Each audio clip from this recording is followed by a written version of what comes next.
मौलाना मुजीबुर रहमान जा बयान ॿुधण जे लाइ मौलाना साहब जो यूट्यूब चैनल ज़रूर सब्सक्राइब कंदा। रोज़ा सब रखिया आहिनि पर तरावी नमाज़ नथो पढ़ां, छा मुंहिंजा रोज़ा थी वेंदा? असां रोज़ा बिल्कुलु थी वेंदा। जेकॾहिं रोज़ा रखो था, तरावी नमाज़ नथा पढ़ो, बिल्कुलु तव्हांजा रोज़ा बिल्कुलु सही थी वेंदा। रोज़नि जे अंदरि को फॉल्ट न ईंदो।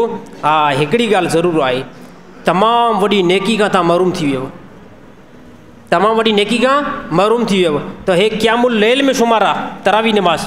ऐं अल्लाह जे नबी अकरम सल्लल्लाहु अलैहि वसल्लम का छा इरशाद आहे? जीअं हदीस मफ़हूम अल्लाह जे नबी फरमाए तरावी जे हर हिकु सजदे ते अल्लाह ताला 2500 नेकी थो ॾिए। त केॾी वॾी जेको आहे नेमत खां, केॾी वॾी जेको बरकत खां असां जेको आहे महरूम थी वियासीं। साईं थी वियासीं न?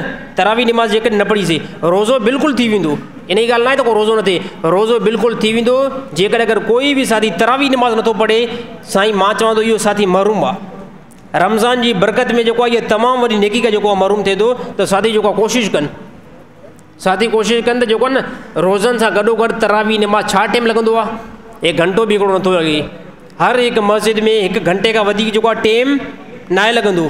त जेको आहे तरावी जेको आहे असां लाज़िम पकड़ियूं।